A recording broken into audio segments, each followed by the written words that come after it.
The Western Allies first encountered the legendary Tiger tank here in Tunisia in December 1943. Rommel's Desert War had been going from bad to worse for the hard-pressed men of the Afrika Korps, and they urgently needed a morale booster. They got it in the form of the new Panzer VI, the Tiger, the new German heavy tank, weighing 56 tons and mounting a fearsome 88mm gun. The Tiger tank was, of course, would have been the heavy tank component in the modern German Panzer divisions, made up, of course, from the battle tanks, the medium battle tank, the Panzer, number 5, and number 6, the Tiger. As it turned out, of course, the Tiger reached the battlefield well before the Panzer, which the Panzer was a totally new concept and took longer in the end.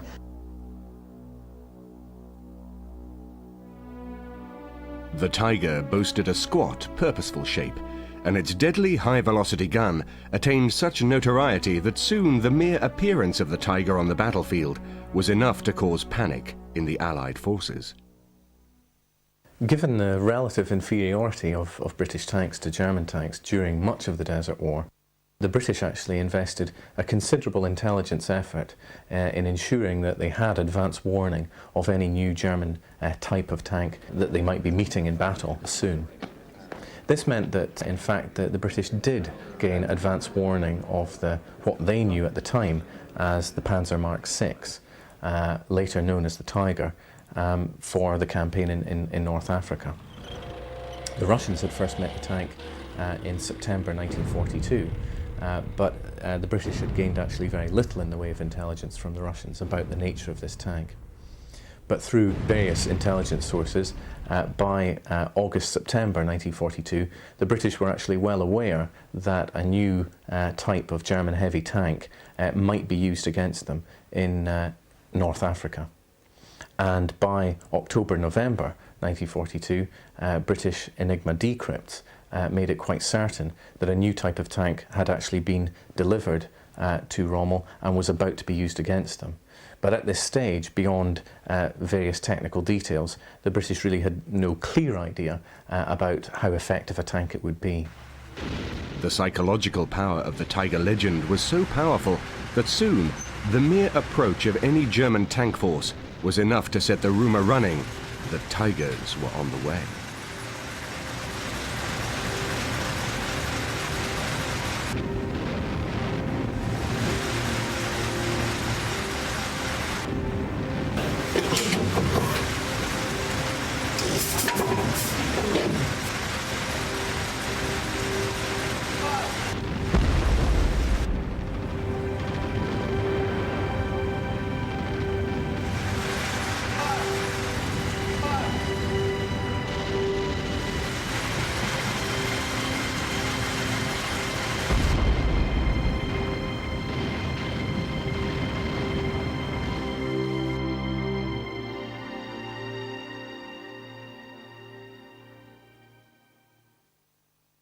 This is a very rare beast indeed.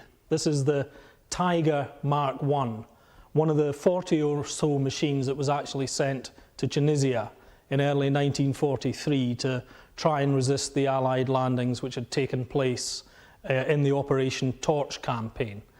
As you can see, it's a huge and imposing sight, and it represented quite a shock for the Allies to suddenly be confronted with armour of this size and this kind of potency. Up to this point in the campaign, the Allies had had to face the Panzer II, III and IV, all of which they had an answer to, and they had anti-tank weapons which they could knock out. This was completely different. It was hugely armoured, and it was very, very dangerous on the battlefield.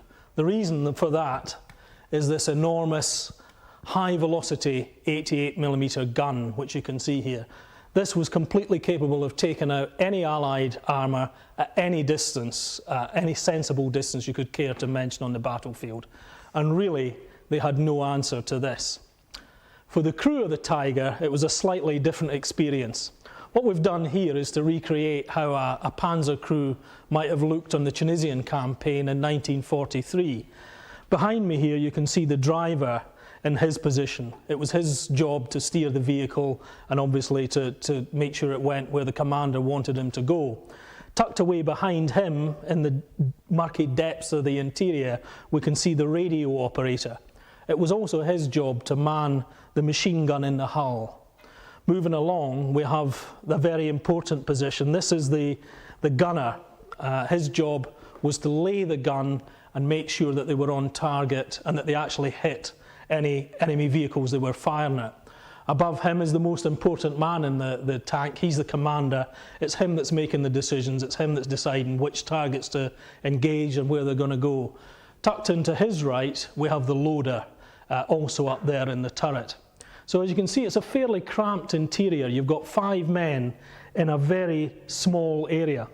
In addition to that, they also had to make room for at least 92 of these. This is a replica of an 88mm shell. Obviously, there were a few decisions that had to be made.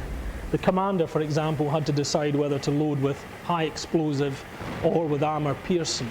High explosive would be used against other infantry, and armour piercing would be used against other tanks.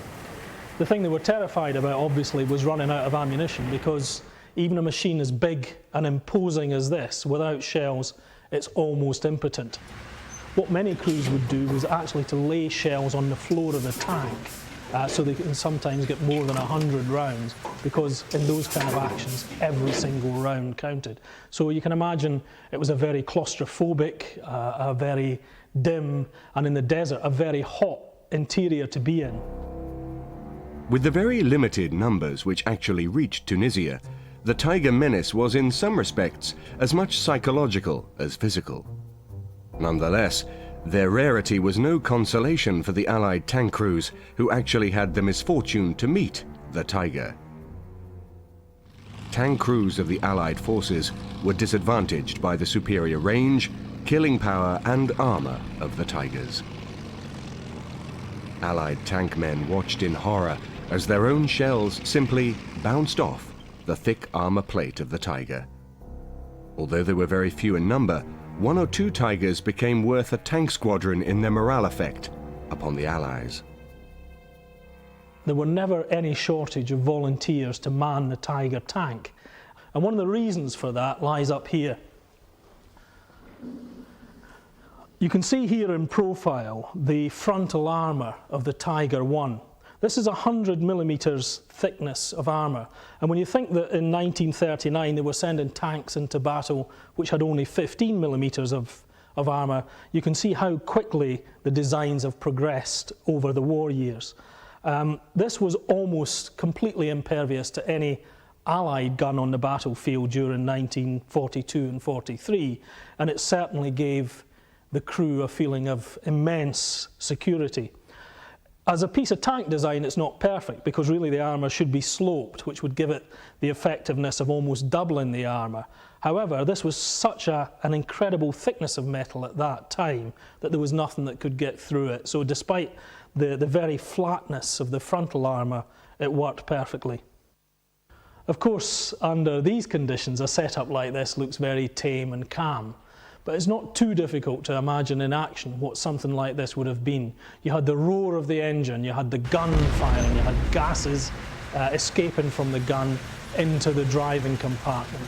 The crew had to communicate by means of headphones because there was so much noise within the tank. In action, you would also have the commander calling out his targets, the loader trying to do his work, possibly the radio operator firing the machine gun, the driver reversing, moving and responding to the commands of the commander. So it would have been a very claustrophobic world of heat and noise and sweat. This was not the kind of calm interior that we see here today.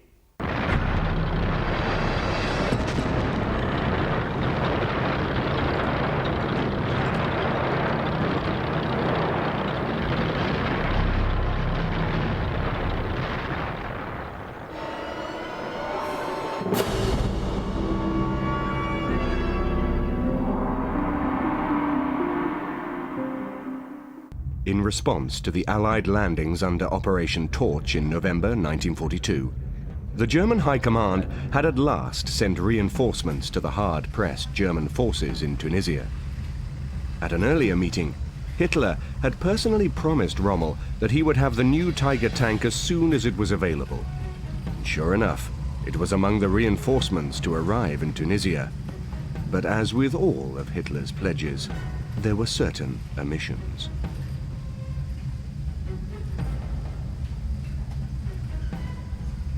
The actual Tiger strength was just 2 companies of Schwer Panzer Abteilung 501, with 18 Tigers each, and 1 company of the Schwer Panzer Abteilung 504, with 8 machines. These units later merged to form 1 Abteilung. The miracle machines were in such short supply that it led to a certain amount of unseemly squabbling among the German commanders. Field Marshal Erwin Rommel recorded that before the start of his thrust towards Tebessa, he had asked General von Arnim to send him the 19 Tiger tanks that were the 5th Panzer Army.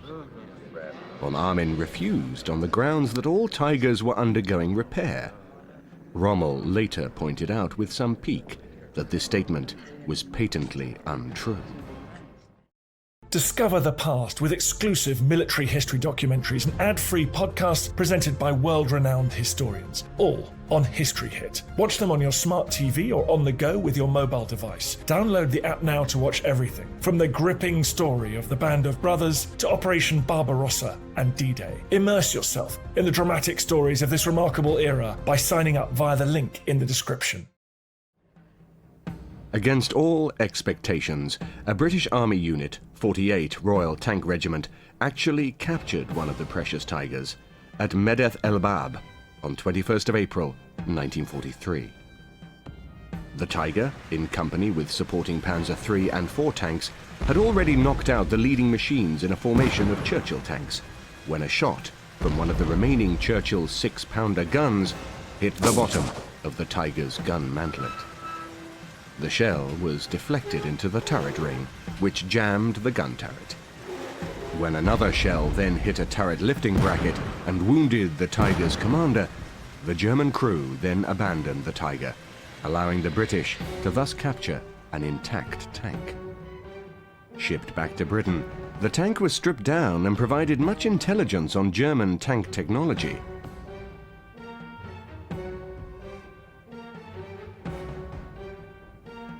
This is the hull of the Tiger tank, number 131 of 504 Schwer Panzer Abteilung. It rests today in Bovington Tank Museum, Dorset.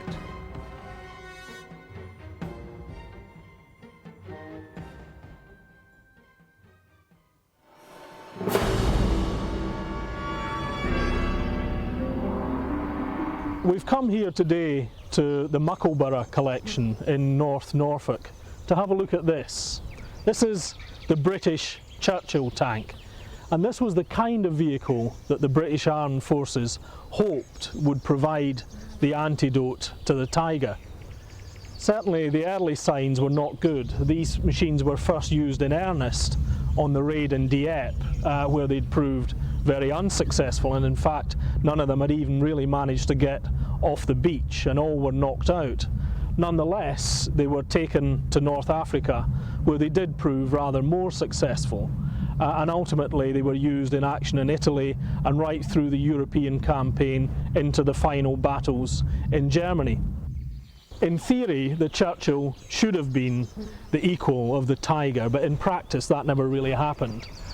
Because the Tiger was a far more mobile machine, and the high caliber 88mm gun was always going to come out on top in a battle against the Churchill, who, although they used the very effective British 6-pounder gun, couldn't match the Tiger for mobility or armour protection. The Germans were absolutely horrified by the Churchill. They thought it was something left over from the First World War. They couldn't believe that the British had built this tank, and I think the very fact that it turned up at Dieppe must have made them imagine that it was something we were trying to get rid of.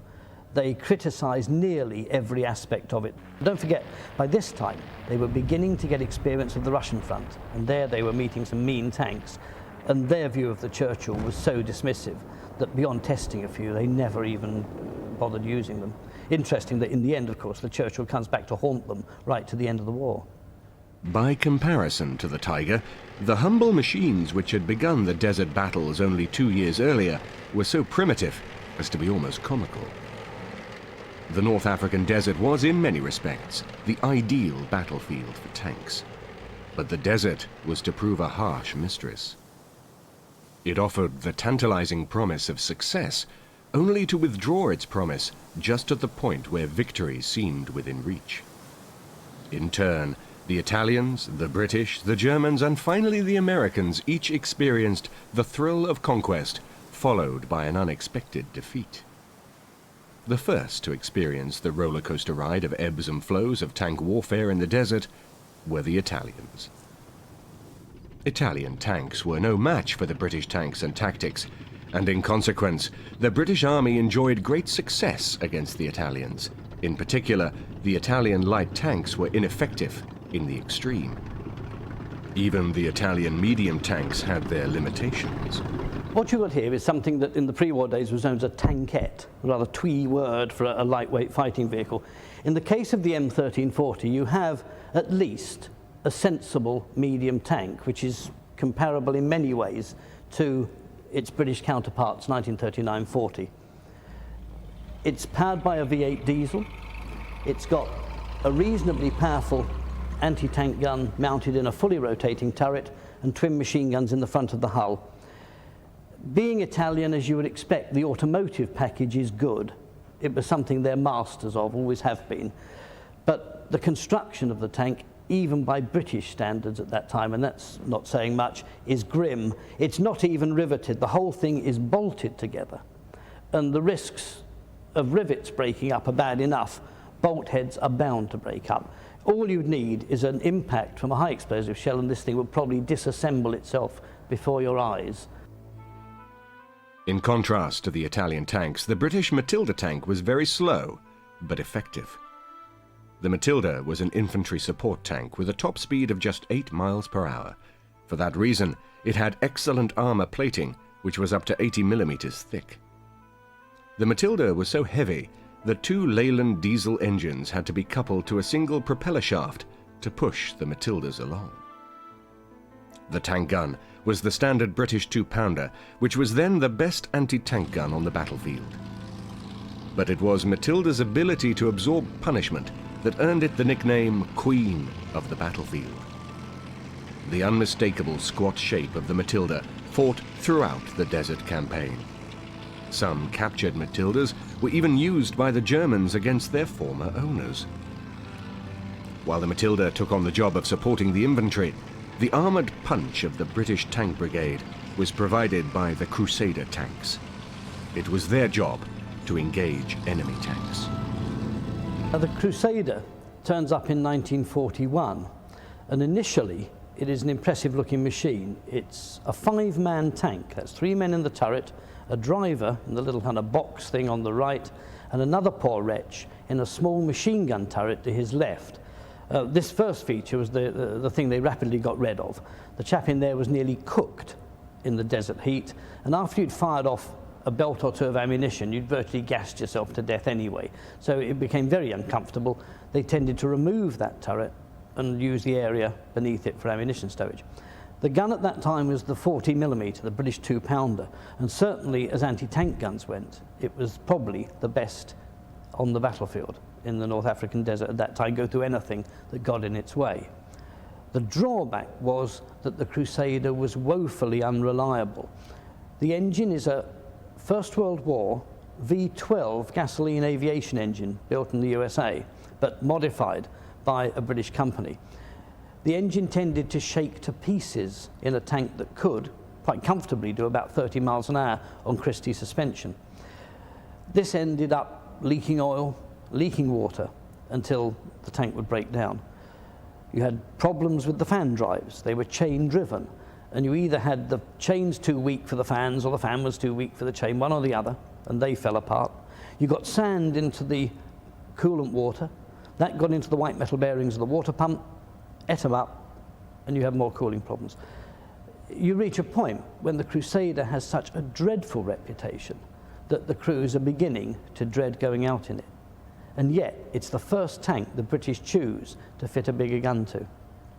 No one, when they designed the Crusader, had any idea that it would be working in a desert environment. As an example of that, the air cleaners are actually on the wings, as it were, outside at the back. It's the last place you want them where sand is about, because they came clogged up very easily. And it wasn't a good tank, it was never a good tank, but what its faults were, the desert exacerbated and turned it into a disaster. British forces had been stationed in Egypt since 1815, and they knew the desert. As a result of their superior training, the smaller British forces took the fight to the Italians, and appearing from nowhere with aggressive tactics, soon won the day. The British success was so swift and comprehensive that the campaign was nearly over when Hitler at last decided to help his Italian allies.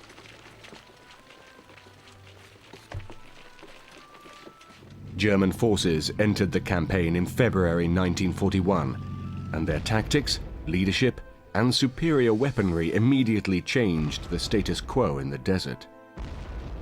Rommel was an aggressive commander and exploited any weaknesses in his enemy to the full.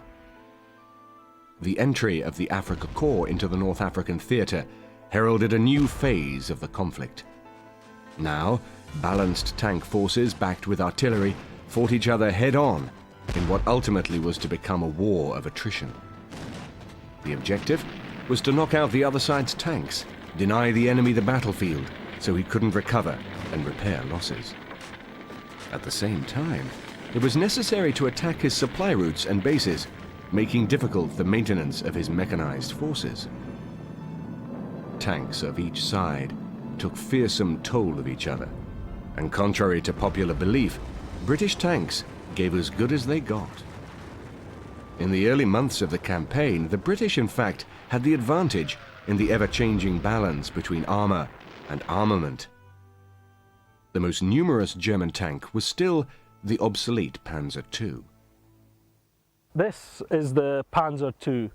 This was the tank which was the most numerous in the Afrika Korps. As you can see, it's by no means a big machine. Neither is it very formidably armed. It has this fairly small caliber 20mm cannon. It was a three-man machine with the commander in the turret, who also operated the main armament, and down here in the hull we had the driver and the radio operator. It's by no means a formidable vehicle, but this was the mainstay of the Panzer force in 1939 and 1940, and it was still used extensively in 41 and 42. This particular machine is done out in the Afrika Korps colour. We can see here the symbol of the Afrika Korps in front. This 20mm cannon wasn't nearly as effective as the main armament of the British tanks, so to an extent the Panzer II was outclassed as a battle tank. However, they were superbly handled and handled in mass under the generalship of the famous Erwin Rommel. And what that meant was that the Panzer II, along with fairly good numbers of Panzer IIIs and IVs, were able to hold their own in the desert campaign. One of the main tactics used by the Germans in North Africa was to use machines like this to lure the British tanks into a charge against prepared defences. So the 88mm anti-tank guns would lie in wait, and little tanks like this would lure the British into battle to find that they'd been dragged into a killing zone which had been prepared with anti-tank guns. In 1941, if you were in the Panzer Corps, and a driver would sit in here. As you can see, again, he's got a very limited view of the world. In action, this would actually be closed down, and the driver would rely on these two tiny holes here for his view of the world. The commander had a reasonably good view in normal situations, but again, in action, both of these hatches would be closed, and the commander would rely on a little periscope in the middle here for his view of the world. So vision, as always in armour, is very limited. And the main thing about this tank is it has very, very thin armour for the period. It was already effectively obsolete by the time of the desert campaign.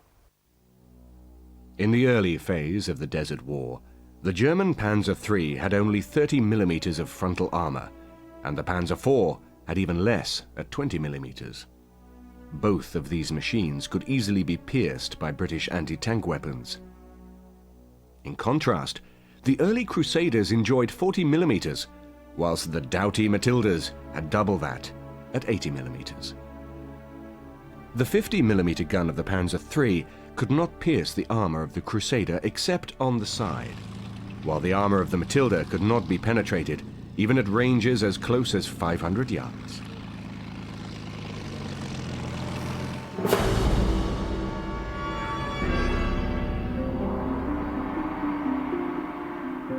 Despite the limitations of his armour, Rommel's conduct of battle was bold and resourceful. In panzer attacks, the tanks would be used as a wedge, the Panzerkeil, closely supported by other services. Artillery to soften the objective, pioneers to deal with obstacles, infantry to take and hold ground, and of course, the Stukas to act as supplementary artillery. Rommel led from the front and specialized in the concentration of a superior force against a single point, saying, "Kotzen nicht kleckern," in other words, spew, don't dribble. Where the Africa Corps had the definite edge on the British was in anti-tank guns. By 1941, the early war 37mm anti-tank gun had been replaced with the larger 50mm Pak 38. The Germans also employed the famous 88mm anti-aircraft gun in the anti-tank role. This gun could take out the sturdy Matilda at ranges of up to 2,000 yards. Placed defensively, Rommel could use a screen of 88mm guns to knock out British tanks before the Panzers were even engaged. This innovative use of weapons substantially reduced the advantages which came from superior numbers of British tanks. A major difficulty experienced by the British tanks in the desert was the lack of a dual-purpose gun which could fire high explosives as well as armor-piercing shells. The 2-pounder anti-tank gun, which was standard in the British tanks, could not fire the effective high-explosive shells which were required to deal with anti-tank guns and infantry on the battlefield. This problem had actually been foreseen prior to World War II, and the interim solution was to provide 2 close support tanks for each squadron. Fitted with a 3-inch howitzer, the gun was of low velocity and short. Used mainly as a means of laying smokescreen, the close support tanks carried a few high-explosive shells on board. Generally, the Crusader was used in this role. Instead of the normal 2-pounder gun, which you found in every British cruiser tank of this period, this one is fitted with a rifled breech-loading mortar. And it's known as a close support tank. That means it's there to give support to the fighting tanks. Now, close support, in British terminology developed before the war, meant literally firing smoke shells. The gun is perfectly serviceable. It's quite capable of firing a high explosive round. But for reasons of tactical dogma, as far as I can see, they were actually provided with only 4 high explosive rounds and 20 or 30 smoke rounds. So here you've got a tank, the whole purpose of which is to trundle about the battlefield making clouds of smoke. It really does seem a bit ridiculous. In the desert, the battlefield was now dominated by the tanks. Infantry were helpless without armored support.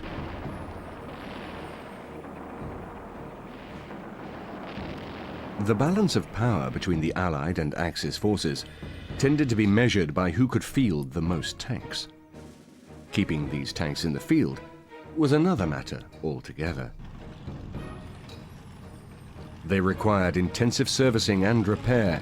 The harsh activities of the desert exacerbated this problem, and the supply line organization assumed vital importance in bringing forward vital fuel, ammunition, and spare parts. This overextended supply line also dealt with replacement vehicles and all of the myriad requirements for an army in the field. Attacking supply lines on land, sea, or air became of crucial importance to both sides. The more equipment and backup stores one could destroy meant less to face on the battlefield. The importance of the supply system extended to the recovery of tanks from the battlefield. Not all tanks knocked out by enemy fire were actually destroyed. Often they were brought in to be repaired. Those not immediately repairable provided much-needed spares for others. At the same time, the enemy had to be denied the opportunity to use the battlefield losses in this way. Repaired enemy vehicles could be pressed into service against their original owners, and enemy equipment salvaged from the battlefield provided intelligence on the latest vehicles, armor, weapons and ammunition. This is the back of the Tiger, and obviously this is the place where the enemy would most like to get to, where the armour's thinnest and where the machine is the most vulnerable. It also has some quite interesting features, because behind me here you can see this massive steel tow rope which would be used either to pull this vehicle out if it got bogged down, or on occasion another vehicle, although technically they were forbidden from doing that because the strain of pulling another Tiger on a tow rope would often ruin the engine of the first Tiger. The official regulations that they were supposed to wait for the breakdown truck to come and tow them out, but there were very few of those, and in any event they were unlikely to get into a minefield or into action. So the crews of the Tiger were very concerned about breakdowns and how these vehicles would be retrieved, so they actually often hung these steel ropes in position ready to pull their own vehicle or to give assistance to another vehicle in action. The recovery mechanics and tank transporter drivers of both sides often plied their trade under fire. In the event that your Tiger did break down, this is what you needed to be able to move it. This is a FAMO prime mover. In addition, there was also a recovery version of this which had a huge spade on the back which would dig into the ground and give it the anchorage it needed to pull the Tiger. In practice, what they found was you actually needed 3 of these vehicles linked together to effectively move a Tiger. So it was a difficult operation, and as you can imagine, these were in fairly short supply, and a big target like this isn't necessarily going to be taken onto the battlefield with any degree of safety or certainty. So it was a real problem if they did bog down or couldn't be moved for any reason. These were always in short supply. There were never enough of them to go around, and there were a great deal of other tasks that they were required for. They were the prime movers, for example, for the biggest guns in the army. And they needed to manufacture as many of these as quickly as they could to make the army as mobile as it needed to be. In the Halfire Pass battles, the British lost 91 tanks, which included 64 Matildas. A considerable number of these were due to mechanical breakdowns, but a combination of time and shortage of transporters meant most ended up being left on the battlefield. In this instance, the Germans were able to utilize the captured vehicles. Rommel himself utilized this captured British armored command truck, which he named Mammoth. In August 1942, General Sir Bernard Montgomery took over as commander of the British 8th Army. He was to reap the benefit of the new equipment and reinforcements pouring into the desert campaign. But Monty, as he was known to his troops, was a different breed of commander. He had taken the lessons of World War I and the opening phase of victory in France to heart. He talked to his men, was seen by them, and gave them a victory at Alam Halfa. He soon stamped his positive personality upon the 8th Army.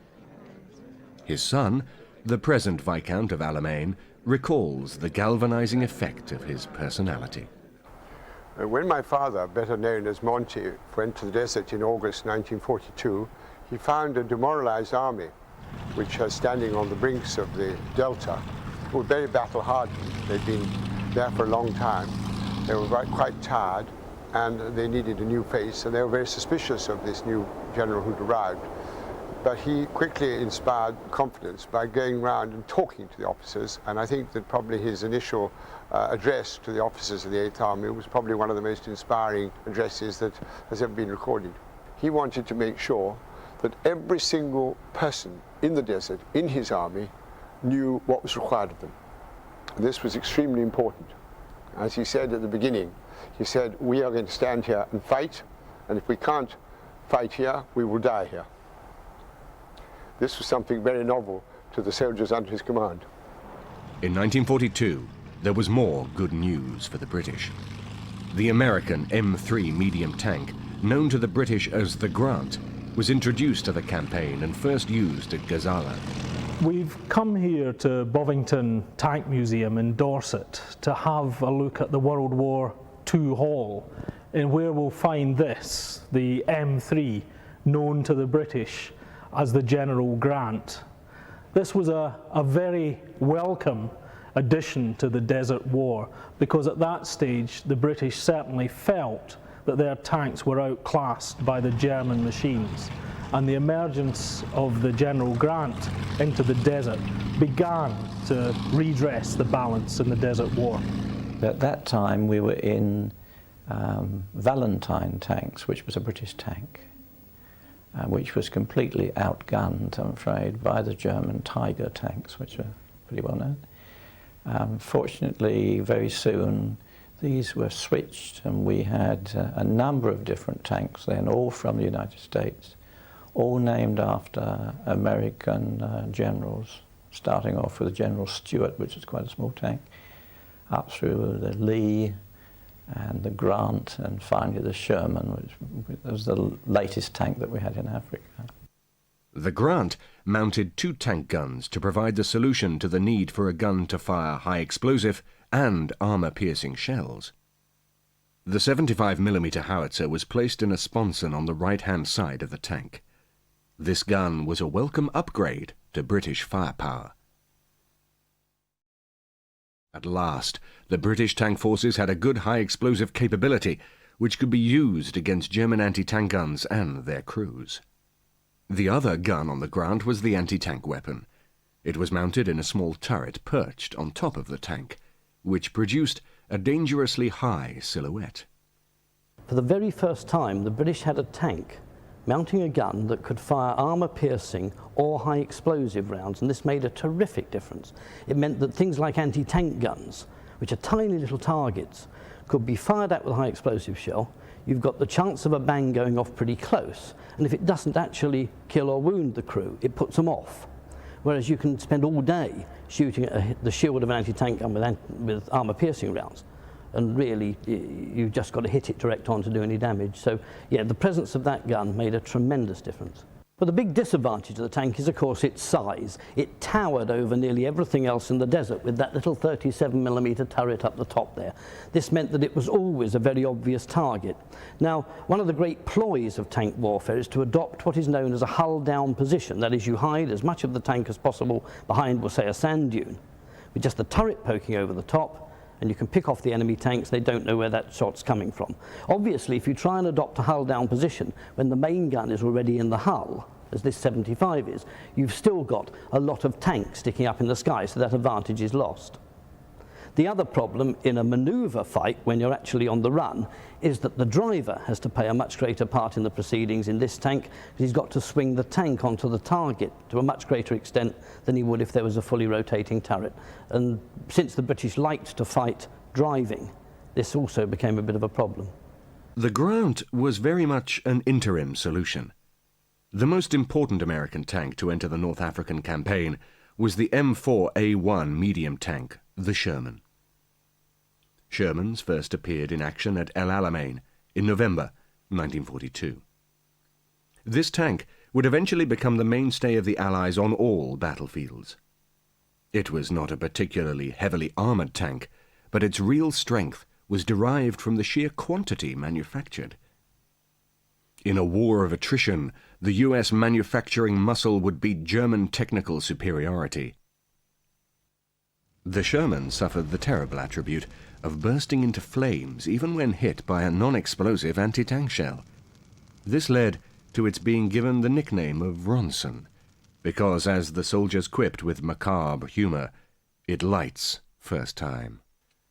It always had a bad reputation for bursting into flames, but in fact most British and American tanks used in the desert in particular had the same problem. It's always blamed on fuel, and it has led to a belief, a completely inaccurate belief, that German tanks were diesel-fueled. They were not. Every single German tank that saw service in the Western Desert had a petrol engine or gasoline engine in it. The reason our tanks caught fire, and a lot of ours were diesel-fueled, was because the ammunition was not safely protected inside the tank. It meant that the smallest shard of hot metal coming through the armour, getting into one cartridge case, igniting the cordite, and the tank's gone like that. So quick, it was darn difficult for the guys to get out. And all of our tanks, up until the time we introduced protected ammunition stowage, suffered from that one way or another. The German nickname was equally cruel. Because of the number they saw catch fire, they christened it the Tommy Cooker. Despite its limitations, the volume of Shermans on the battlefield was ultimately to prove to be a deciding factor. Until the advent of the American tanks, which generally speaking were more reliable and had superior firepower, it was only the fact that we tended to outnumber them. Courage has come into it. A lot of people who know their tank is inferior are still going up against tanks that could theoretically destroy them. There's no doubt about that at all. But numbers have a great deal to do with it, and the statistics of almost every one of the major North African battles is one where the British in particular have the advantage in numbers, and that must count for a great deal. The US was not the only producer of new tanks in 1942. The British had introduced the A-22, named the Churchill. This tank first appeared in March of 1942, armed with the standard British 2-pounder gun. Mark III and IV were upgunned to a 6-pounder, 57mm gun. Churchill weighed in at nearly 40 tons and was powered by a 350 bhp Bedford engine. Although it was a slow tank, reaching only 18 miles per hour on a good day, its frontal armor was a massive 102mm, which gave a great deal of comfort to the 5-man crew. 3 Churchills took part in the Battle of El Alamein for evaluation purposes. They passed the test, and the British 21st Army Tank Brigade, which arrived in North Africa in March 1943, was fully equipped with Churchills.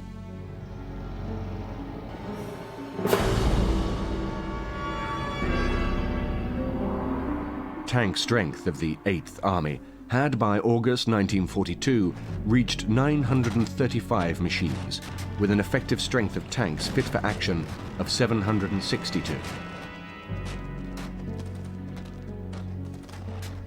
The numbers game was running against the Germans. Rommel could field only 200 tanks, but their qualitative situation had improved.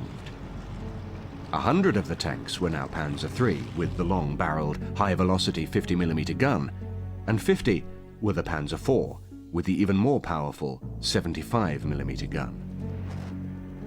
At the Battle of Alam Halfa, the main contest was between upgraded Panzers and the American-made ground tanks. For once, the British refused to be drawn into Rommel's carefully prepared anti-tank killing zone and fought on ground of their choosing. This time it was the Africa Corps who withdrew, leaving as casualties nearly 3,000 men, 49 tanks, 400 vehicles, 17 artillery pieces, and 38 anti-tank guns. The tide had turned. Ahead lay the Battle of El Alamein, after which the Africa Corps would be pursued to the final battles in Tunisia. As the Africa Corps began to retreat, they also lost the battle for another important aspect of desert tank warfare: recovery and repair. Tanks knocked out in battles by shells, mines, or breakdown could not now be rescued on the retreat.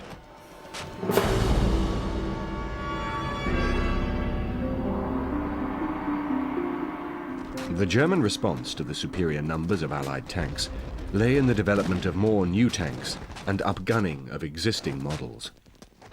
The Panzer IV was now the mainstay of the German tank divisions, and it was found to be capable of further development.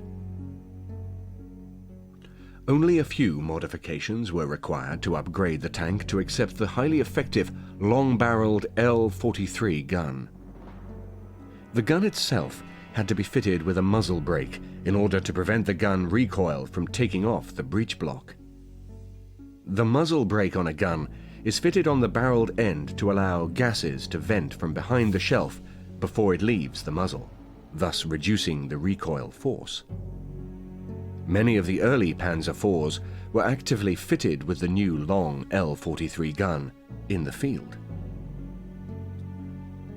The last variants of the Panzer IV to appear in Africa were fitted with an even more powerful gun, the L-48, which fired a shell at even higher velocity.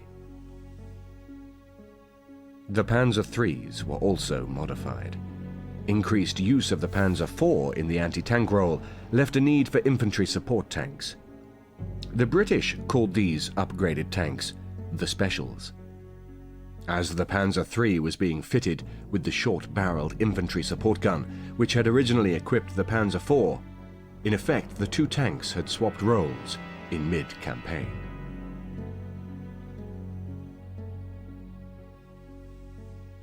Rommel had wished to concentrate on the Akarit line, which could not be outflanked, but his superiors thought otherwise. On February the 15th, 1943, the rear guard of the 15th Panzer Division took up these positions in the Mareth line. The long retreat from El Alamein was over. After the retirement from Libya, the German forces gained some breathing space in and around Mareth. Rommel knew that Montgomery was a cautious commander, and he used the time to concentrate the mass of his remaining motorized forces and attack the British-American forces in western Tunisia with the aim of forcing withdrawal. This operation was codenamed Spring Wind. The Kasserine battles began with an attack on February the 14th, 1943. The 21st Panzer Division was now up to strength once again and was the lead formation. Their attack was a success and resulted in the capture of over 1,600 American prisoners and 150 tanks, including 86 US medium tanks lost. With the sudden movement of the Germans, the Allies threw all the forces they could muster into northern Tunisia. Fighting came down to control of the passes. The weather made the going bad for vehicles, but at the same time kept the Allied Air Force at home. Air attacks would have been disastrous within the confines of the narrow passes.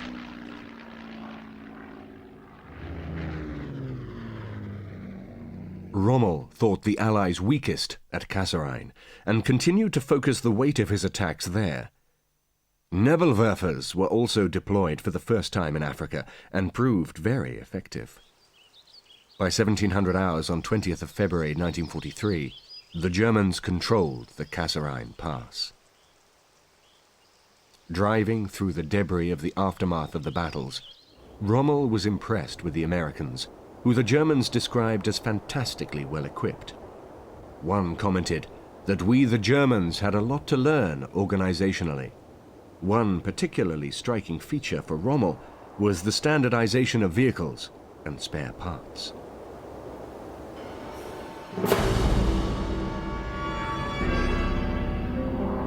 The success at Kasserine was to prove a Pyrrhic victory. With the prospect of real success opening up, Rommel pushed his meager resources beyond their capabilities. The advance was pursued too far, and the Allies were able to exploit their superior numbers to turn the tables on Rommel.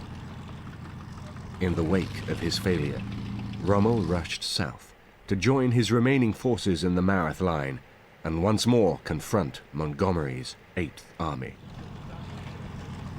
While both von Arnim and Rommel wished to mount some kind of offensive to disrupt and delay the Allied advance in Tunisia, the Kasserine battles were in fact characterized by muddle and indecision and confusion within the German High Command.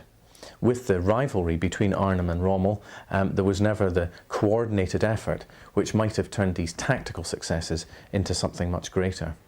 This meant that von Arnim's battles around Sabaitla, while tactically very impressive and causing a panic amongst the Americans initially, were quite easily held due to their piecemeal commitment of German armour.